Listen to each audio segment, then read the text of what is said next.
The dining room went silent the moment my mother stood up with her wine glass. Everyone thought she was about to make the annual Christmas toast. Instead, she turned toward my pregnant wife, Zuri, smiled, and quietly said, "Some things don't become valuable just because you wrap them like family." Nobody spoke. Zuri slowly placed her fork on the table and looked at me. Before I could answer, someone knocked on the front door asking for our family by name. My mother insisted nobody move. But whatever waited outside was connected to a decision she had hidden for weeks. My name is Kofi, and I was 35 that Christmas. I always believed Christmas was the one day when families should forget old problems and enjoy being together.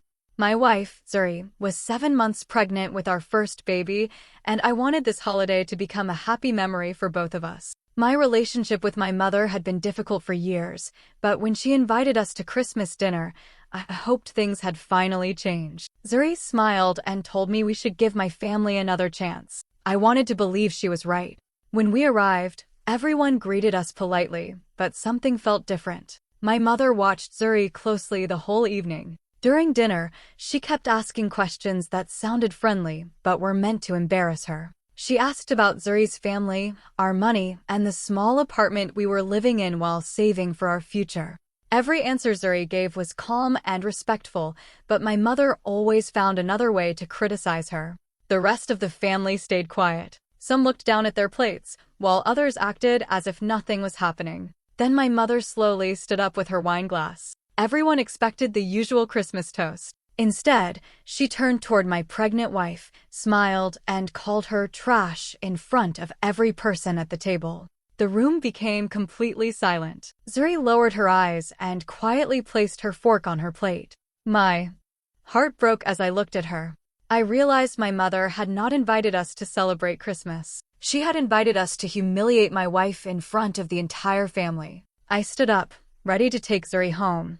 But before we could leave, someone knocked loudly on the front door and refused to leave without speaking to someone inside. I opened the front door expecting to see a neighbor or someone who had come to wish us a Merry Christmas. Instead, a courier stood there holding a large sealed envelope. He looked at me, asked, "Are you Kofi?" and waited for my answer.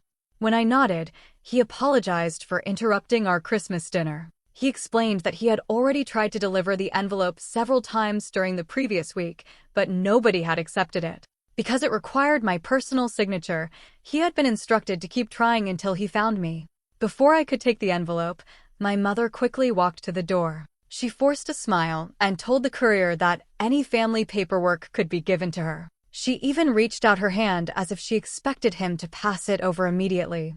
For the first time that evening, I saw worry on her face instead of confidence. The courier politely shook his head. He looked at the name on the envelope again and said, "I'm sorry, ma'am, but this delivery is addressed only to Mr. Kofi. No one else is allowed to receive it. I need his signature." My mother tried once more, saying she would give it to me later, but the courier refused again. He patiently waited while I signed the delivery form.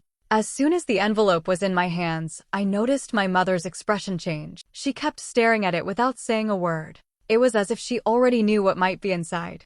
I looked at the front of the envelope, but there was nothing except my name and address. I wanted to open it immediately, but after everything that had happened during dinner, I knew that was not the right moment. I quietly slipped the unopened envelope into my coat pocket. As Zuri and I walked back toward our car, I couldn't stop thinking about my mother's reaction. She had been far more nervous about that envelope than I was, and somehow I felt that whatever was inside had already been worrying her long before Christmas Day. The next morning, I woke up after a sleepless night. I kept thinking about everything that had happened at Christmas dinner. My mother's words, the courier, and the unopened envelope stayed in my mind. Before I had a chance to open it, my phone rang. It was my uncle. He asked if I could meet him for coffee. His voice sounded serious, and he said he wanted to speak somewhere quiet, away from the rest of the family. I agreed and met him at a small cafe later that morning. After we ordered our coffee, I expected him to ask about the argument at Christmas. Instead, he looked at me for a long moment and asked a question that caught me completely by surprise. "Kofi," he said quietly, "why has your mother been trying so hard to keep Zuri away from family meetings these past few months?" I stared at him in confusion. I told him I didn't know what he was talking about. As far as I knew, there had been no special family meetings. We had never been invited to anything except Christmas dinner. My uncle slowly nodded as if my answer confirmed something he had already suspected. He told me he had noticed that several family gatherings had taken place without me and Zuri.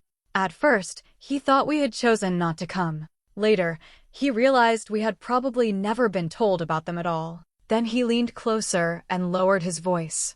He admitted that a few weeks earlier he had accidentally overheard part of a conversation. He couldn't hear everything, but one sentence stayed in his mind. Someone had said, "We need to protect the family before the baby arrives." Those words immediately made my stomach tighten. I asked him what they meant by protecting the family. Protecting it from whom? From Zuri? From our baby? Or from me? My uncle slowly shook his head. He said he honestly didn't know. Before he could hear the rest of the conversation, other relatives walked into the room, and everyone suddenly changed the subject. He never heard it mentioned again. As I drove home, I realized something important. Christmas dinner had not been the beginning of this problem. It had only been the first time I was forced to see it. Whatever my mother and a few others had been planning had started long before that holiday, and somehow Zuri and our unborn child had become part of a secret we still didn't understand. When I returned home, my mind was still full of questions after talking with my uncle. I told Zuri everything he had said. She listened quietly without interrupting me. The more we talked, the more we felt that too many small events were beginning to connect. We decided to unpack the Christmas gifts and put everything away, hoping it would help us stop thinking about the family for a while. As Zuri emptied one of the gift bags, she suddenly stopped moving. She looked at me with a confused expression and held up a plain brown envelope. It had no name written on the front and no decoration like the other Christmas cards and gifts. We both looked at it, trying to remember who had given it to us, but neither of us had ever seen it before. "I don't think this belongs with the gifts," Zuri said quietly. She carefully opened the envelope, and several photocopied papers slid onto the table. They were not letters from friends or holiday cards. They looked like copies of official correspondence. As we started reading them, we immediately noticed both of our names appearing on different pages. Some pages mentioned me, while others mentioned Zuri. But nothing explained why these copies had been hidden inside our Christmas gifts. Then we noticed something even stranger. The page numbers were incomplete. Important pages were missing. It was impossible to read the full story because several documents had been removed before the copies were placed inside the envelope. I checked the dates printed on the papers. Every document had been written weeks before Christmas. That meant people had been discussing matters connected to us long before my mother embarrassed Zuri at dinner. One page caught my attention more than anything else. It mentioned a family meeting where decisions had supposedly been discussed. I read the date twice. Neither Zuri nor I had attended that meeting. In fact, we had never even been invited. Yet the wording made it seem as if everyone affected had already been informed. I slowly placed the papers back on the table and looked at Zuri. Someone had gone through the trouble of hiding these copies where we would eventually find them. Whoever did it wanted us to know that conversations about our lives had been happening in secret. But they also wanted to keep part of the truth hidden by removing the most important pages. For the next 2 days, Zuri and I read the copied papers again and again, hoping we had missed something. We compared the dates, the names, and every small detail, but the missing pages made it impossible to understand the full story. The more we searched for answers, the more confused we became. Then Zuri reminded me of someone I had not spoken to in years, an elderly family friend who had been one of my late father's closest friends. He had known my father long before I was born and had always been treated like part of our family. If anyone remembered the past clearly, it would be him. We called him and asked if we could visit. He welcomed us warmly into his small home.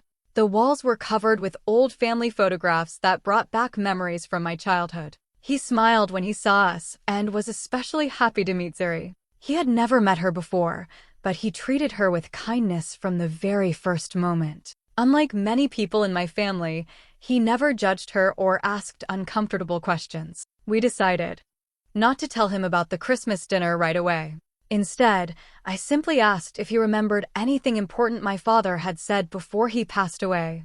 The old man became quiet for a moment. Then he smiled gently as if he had heard my father's voice again. "Your father repeated the same lesson many times," he said. He believed that respect inside a family should never depend on money, education, or what other people think. He said every member of the family deserved equal dignity. His words immediately reminded me of everything my mother had done to Zuri. Then the old man remembered something else. He told us that, during the last years of his life, my father had become worried that future misunderstandings could divide the family. Because of that fear, he had carefully written down one important family responsibility. He wanted everything to be clear so nobody could later change the truth or create their own version of events. I quickly asked where those papers might be now.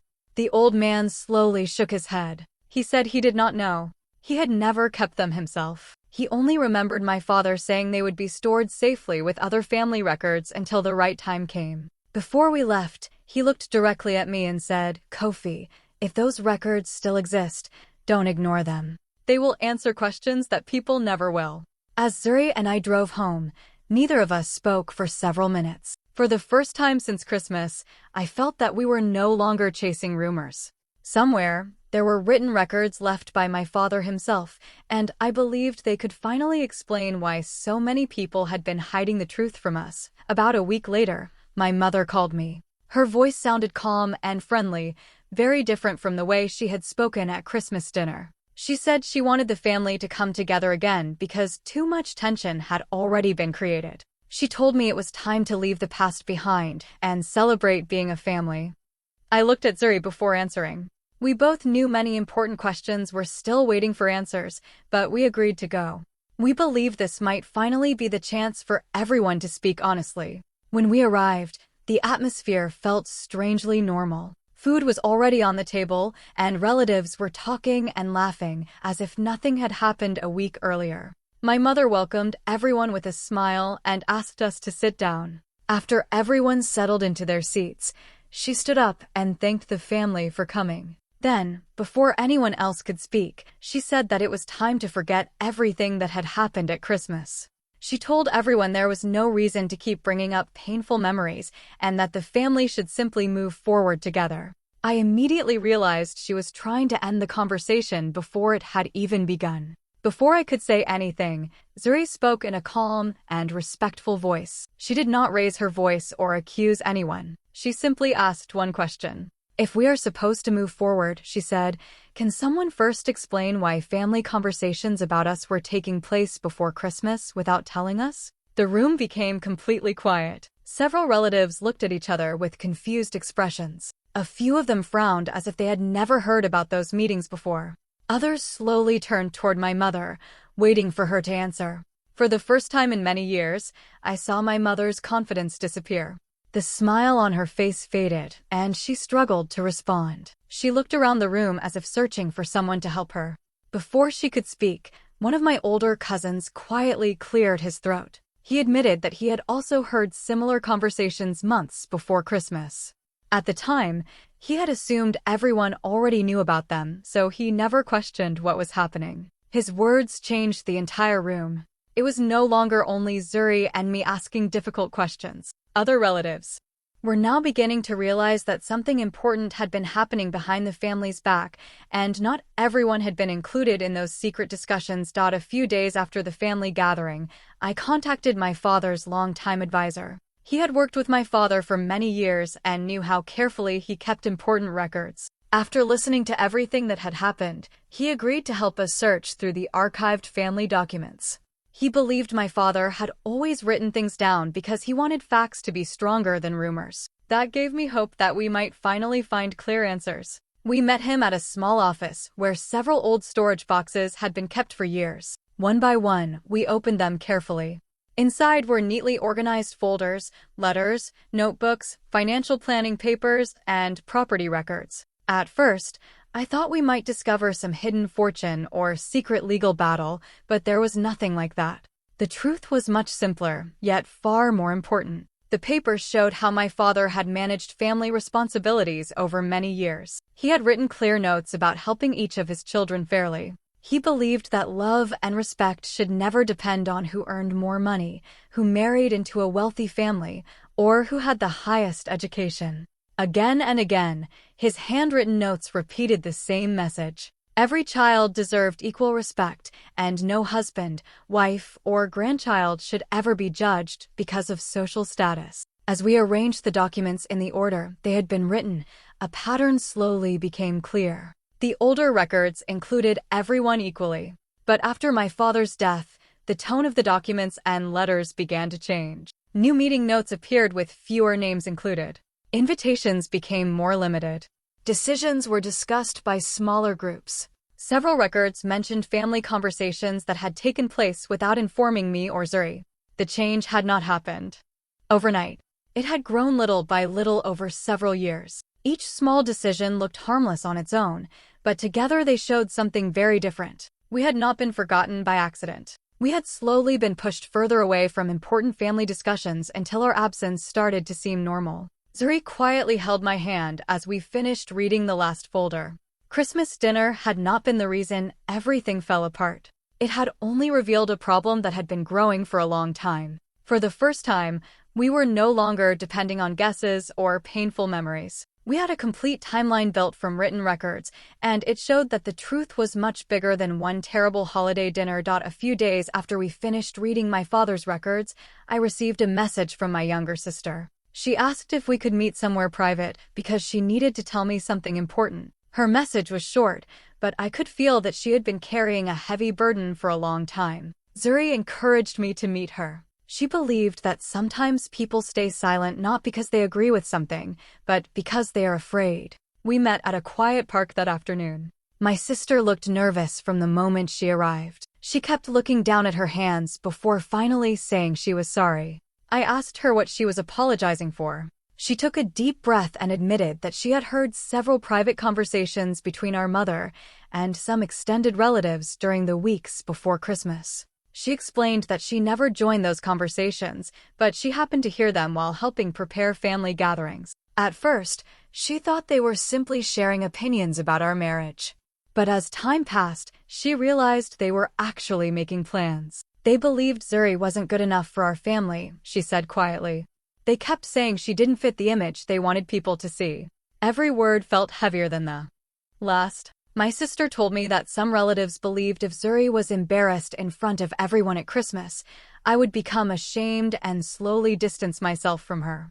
They thought public humiliation would create problems in our marriage. They hoped that, over time, I would choose my family instead of my wife. I could hardly believe what I was hearing. Zuri had never treated anyone with disrespect. She had always been patient, kind, and willing to forgive hurtful comments. Yet people had judged her without truly knowing her. My sister's eyes filled with tears.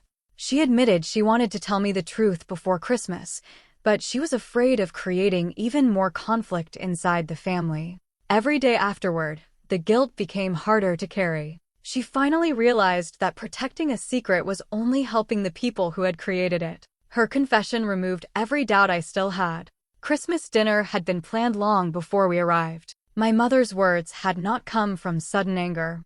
They had been part of a larger plan that several people already knew about. But even after hearing the whole story, one question continued to trouble me. If their only problem was that they disliked Zuri, why were they so desperate to separate us before our baby was born? I still felt there was one important piece of the truth that nobody had explained. The final family meeting was very different from every gathering before it. This time, everyone who had been involved was invited to attend. My uncles, aunts, cousins, my younger sister, and my mother all sat in the same room. Nobody came to celebrate or pretend everything was fine. We came because the truth could no longer be ignored. I did not raise my voice or argue with anyone. Zuri sat beside me, calm and quiet as always. Instead of speaking from anger, we placed every piece of evidence on the table. We showed the copied documents that had been hidden among our Christmas gifts. We shared the records we had found with my father's advisor. We explained what my uncle had overheard before Christmas and what my sister had finally admitted. Step by step, we arranged everything in the order it had happened. The timeline was clear, and every fact supported the next one. As everyone looked through the papers, the room became silent. No one could deny that private meetings had taken place without us. No one could deny that plans had been made long before Christmas dinner. Finally, all eyes turned toward my mother. She stayed quiet for a long time before speaking. When she finally looked at me, her voice was much softer than I had ever heard before. She admitted that the real problem had never been Zuri.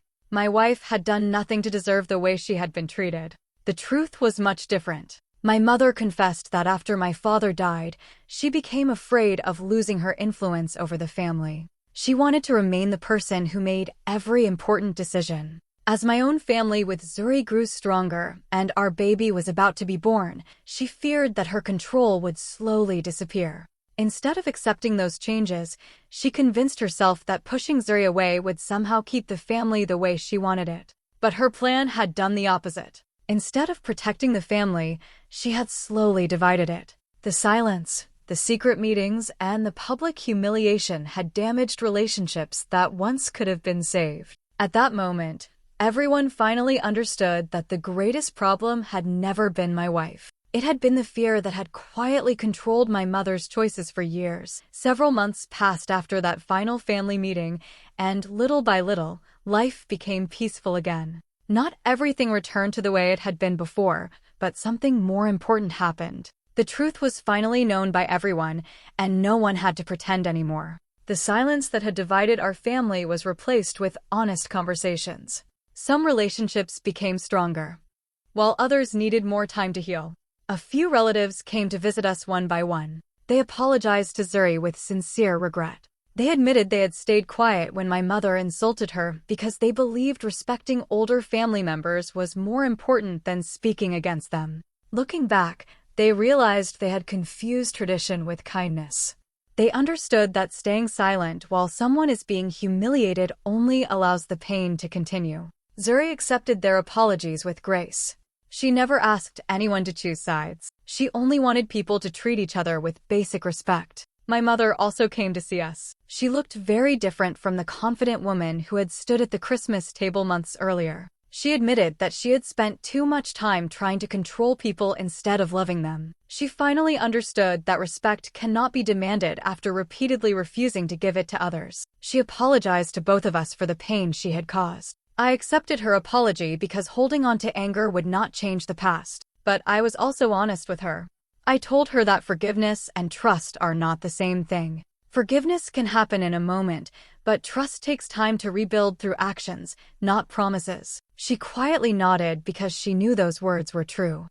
A few weeks later, Zuri gave birth to our beautiful daughter. As I held my child for the first time, I felt a peace I had never known before. She entered a home filled with love instead of fear, honesty instead of secrets, and respect instead of judgment. Looking back now, I understand that the most important moment was not when my mother insulted my wife in front of everyone. The moment that truly changed my life was when I stopped waiting for someone else to protect my family and chose to stand beside my wife and daughter without hesitation.